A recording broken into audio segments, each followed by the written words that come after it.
So today's talk is called The Difference Between a Spiritual Realization and a Hallucination.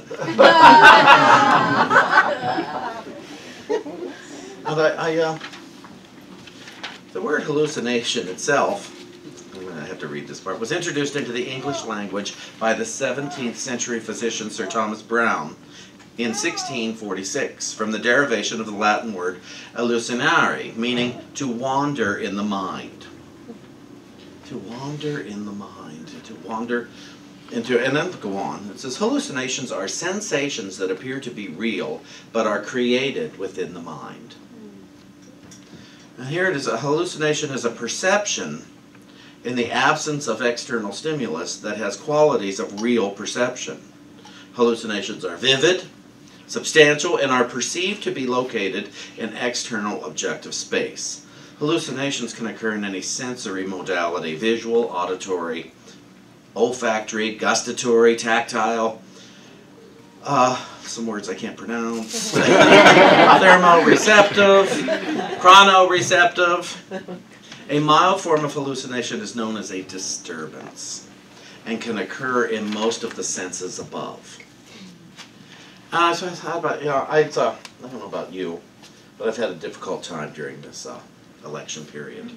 And I'm not talking about the results here, I'm talking about the process leading up to it. I have seen some of the ugliest, most horrific, most sickening behavior I've ever seen in both liberals and conservatives. People I love, who have just been inflammatory in this way, on their Facebook page. I've called friends to say, please stop. Please stop. You're not saying what you believe in. You're saying what you're afraid of. And it's nasty. And it's nasty. And it confused me. And some of them come to unity. Or have come to unity. And it shocks. It's like, really? Really? I've been begging everybody, please just post for what you're for and shut up about the rest. And people, it was a drug, and people couldn't stop themselves. And let's throw this one into jail, and let's send this one to hell, and this one, you know. And it's horrible. And I'm talking about conservatives and liberals. We're not singling any individual out here. We're talking about a mass consciousness of fear, of hatred and self-loathing. And it's like, where's the part of self-love?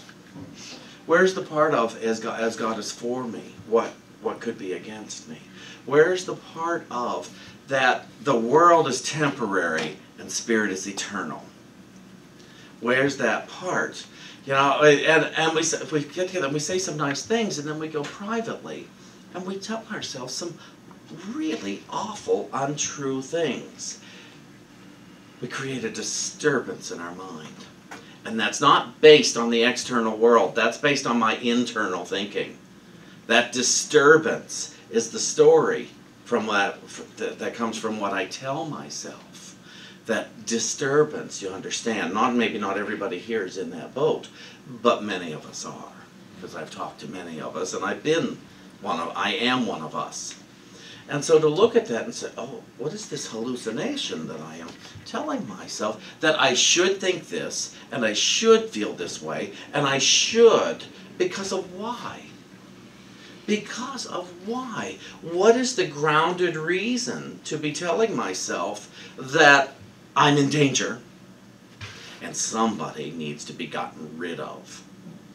Some evil being needs to be, as if it's one person. That's what I really love. As if it's one person that's doing it all, and we need to kill that one person. But killing that one person, of course, still leaves me and my thoughts. Then I got to kill the next person. Then I got to kill the next one. Then I got to kill the next one. And it's like, oh my goodness, now I'm on a murderous rampage for good.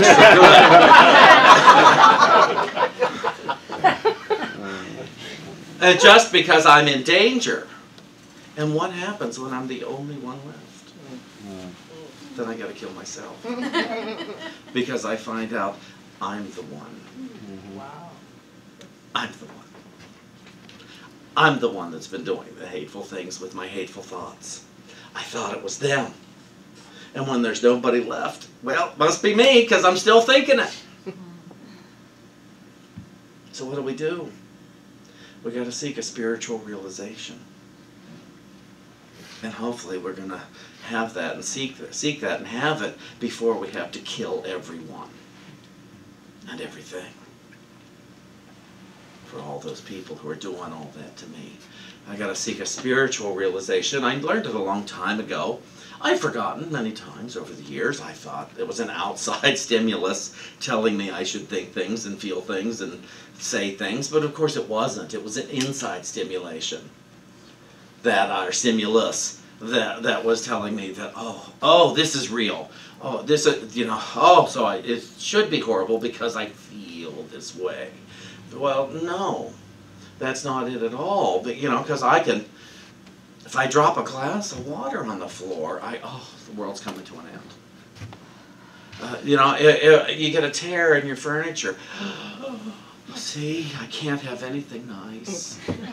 Oh, my goodness. Somebody I love makes their transition. And it's, see, it shouldn't have happened. God is not present. What? I'm sorry, I was just, you know me. That's fine. That's fine. But the thoughts we tell ourselves. And we may keep shouting, God is present, but we're not really believing it. Mm-hmm. We keep saying it. But it's not true. One article I read about spiritual realization said, we can read every self-help book there is. We can read the entire Metaphysical Bible Dictionary. We can read all of Fillmore, all of the Course in Miracles, all of these spiritual books, and not have a spiritual awakening. Not have a spiritual realization, because we still don't know the truth. We only know about it. Anybody here who's ever had a physical overcoming has known a spiritual realization. Anybody who's ever had spiritual, or if you've had a healing of a relationship in a way that you could not have predicted but you knew was possible, you have had a spiritual realization. Anybody who's ever had a financial overcoming has had a spiritual realization. And when I say spiritual realization, what it is, there's a sudden knowing. And within that knowing, all are allowed to be at peace. All are allowed to be in joy. And there's no one left out of the equation. That's a spiritual realization. You see, when all are allowed to live in, quote-unquote, good. When I say good, I'm talking about a capital G that has no opposite. All are allowed to live in good. And I'm okay with it. I think a lot of our world, I'm just going to say our country, our world doesn't yet allow all to live in good. And no matter what team you're playing for during this time, and some of you didn't play for any team because you didn't understand it and you're not going there, but you're still surrounded by it. Mm-hmm. And you still know what you want to experience. And so, a lot of whichever team you're on would not be okay if the other team had a spiritual awakening, had a spiritual realization, and realized they are good, have always been good, and will always be good. Whether that team got elected or didn't get elected, we're still not allowing both teams to be awakened. Not all of us, some of us. And if it's not us, we know people. And so, to begin to use this event that just took place in our country as an example of how close am I to being willing that everybody awaken, that there is actual unity and not the illusion of it. We're not talking about unity church. We're talking about unification of mind, where we're not declaring, well, there's a separation between this mind and this mind and this mind and this mind and this mind and this mind and this mind. There is one divine mind. In spiritual realization, there is one mind, not two, not three, not four. There is one mind. And so to begin to say, would I be willing to see that? Because you see, it is whether I'm willing to see it or not. But if I'm not willing to see it, I don't get to experience it in my consciousness. Is there anybody who would like to see their lives shift in any way? Yeah, okay. Yeah, I think so. And I'm hoping for the better. Now, Would you be willing for that shift to take place and nothing outside of you has to change? I don't believe a lot of you, quite frankly. I don't believe you. Only because I don't think you... I'm pretty sure many of you do not believe it could take place unless things outside of you changed. I know, it's a pain, isn't it? It's like, doggone it, I wish I believed differently. But I don't. But listen, we have to start from where we are. And instead of starting where we wish we were. You know, I wish that I just thought everybody was wonderful. But I don't.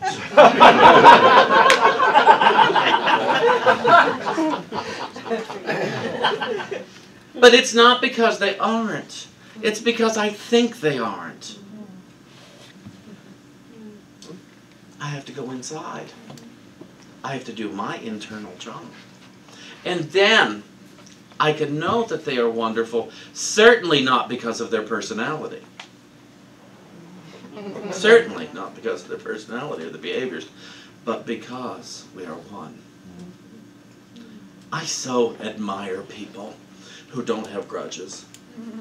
I so admire people who aren't concerned about the thoughts and the feelings of everybody else. They're just, oh, that's the process they're going through, no big deal.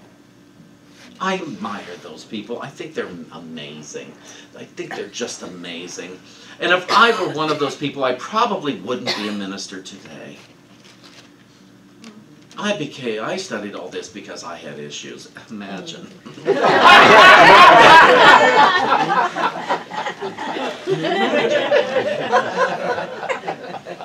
I love it. One day I made a suggestion to somebody who was in terminal. I said, this way, and they said, well, Shawn, maybe you're more advanced than others. I said, I'm not more advanced than anybody, because any of us could awaken with one thought. Any one of us is one thought away from full awakening. But most of us are going to put 20 thoughts in the way of that.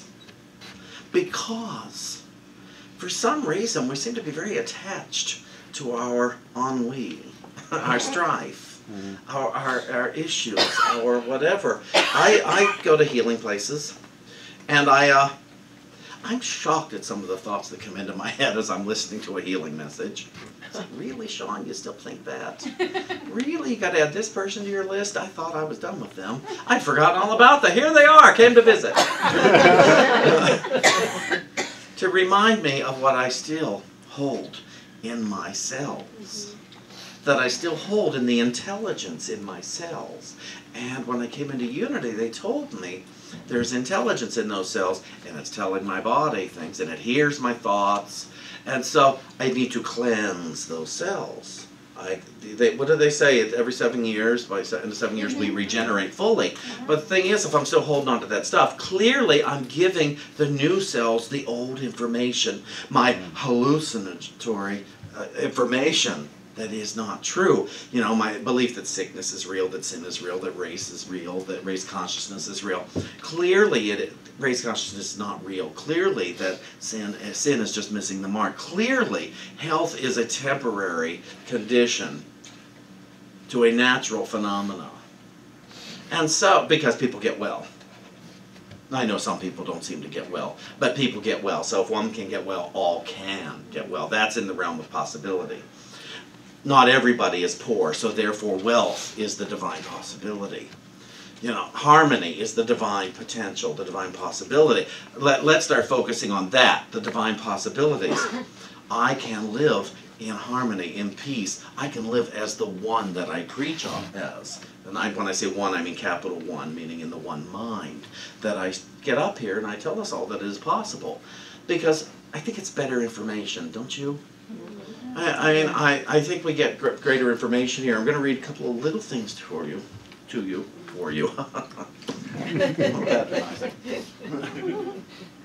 Now, Charles Fillmore, Unity's co-founder, said in the revealing word,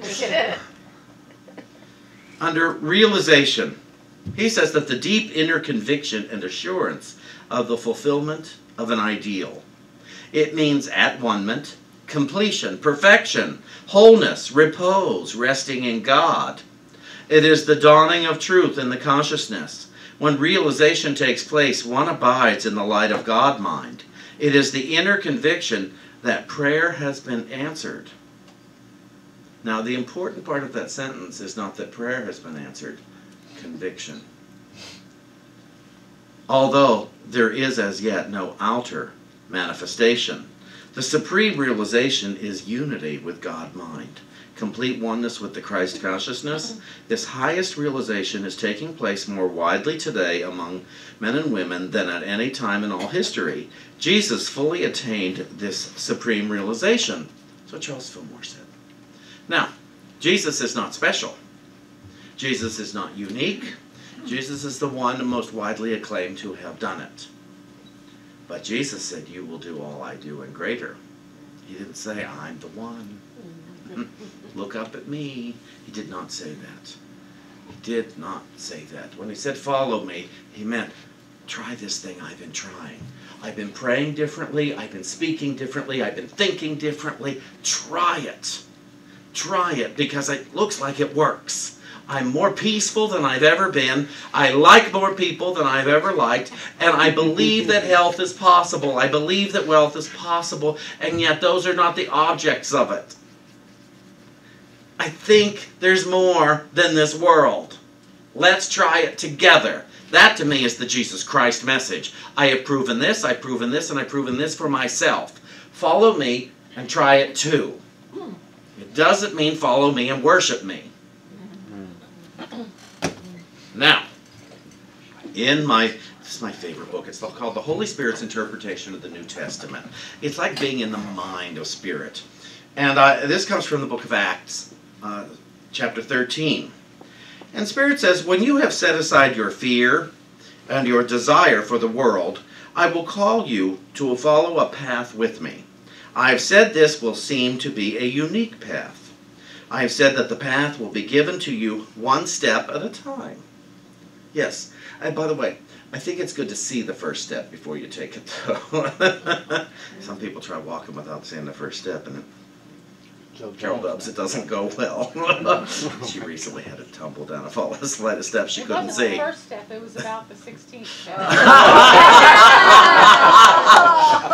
Yeah, don't take the next step till you see the next step, I guess. No, make sure that the light is on. Yeah. So you can see the steps. Make sure that you go downstairs that have a light at the top, unlike the landlord that didn't put lights at the top. I agree with you 100%. Otherwise, you're just hoping for the best.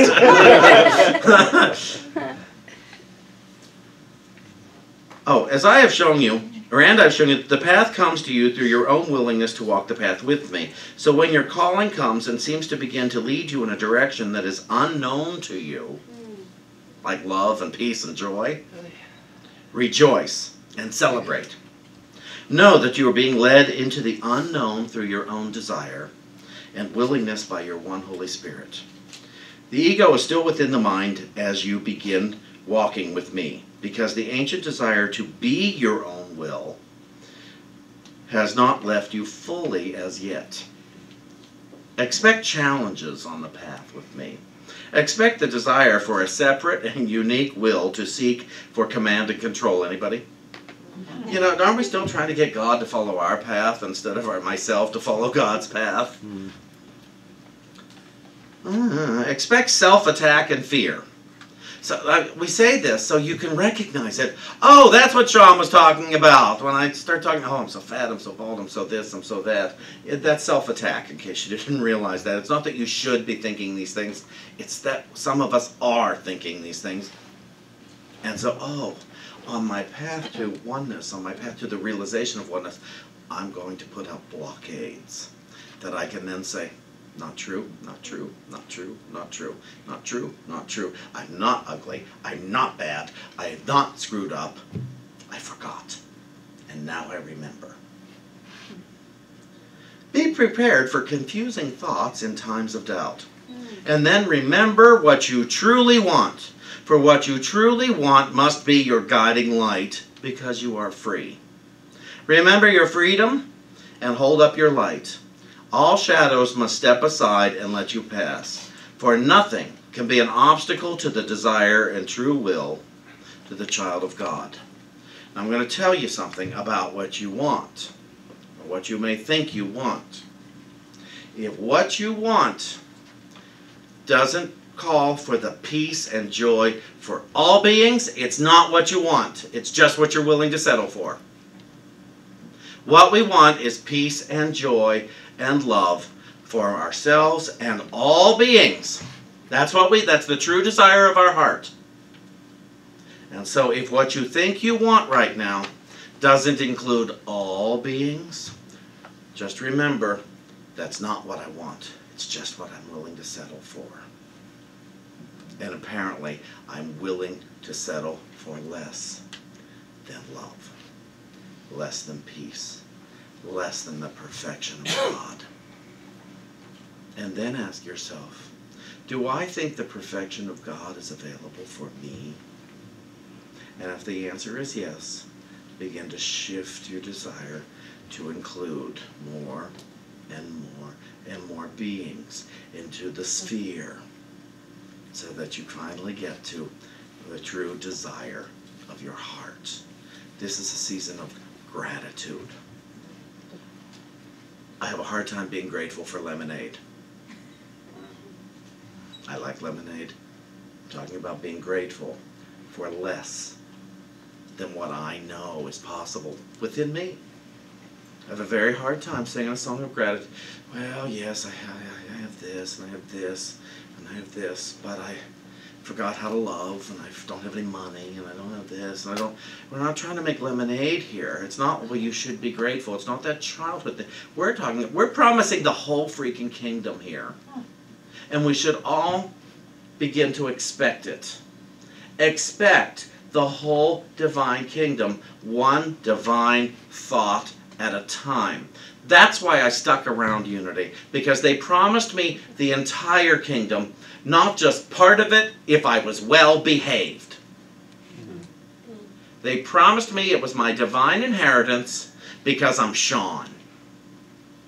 Because I am, at my core, good. But they didn't say I was the only one. They said we all went. They said the whole class was. Then they said the whole church was. And then they said the people you don't like are worthy of it too. And it's like, oh really, those people too? And it's like the whole community is worthy of the kingdom. And it's our divine inheritance. But here's the deal for each individual in this place, including me. It's your responsibility to prove it. It's not my responsibility to prove it for you. It's your responsibility to prove it for you. And it's your responsibility to prove it for you. And it's your responsibility to prove it for you. And when you do that, I'm going to see it and say, wow, it is true. And it will expand my hope. I thank you all for being part of this community and being open to listening to stuff that may be difficult to hear.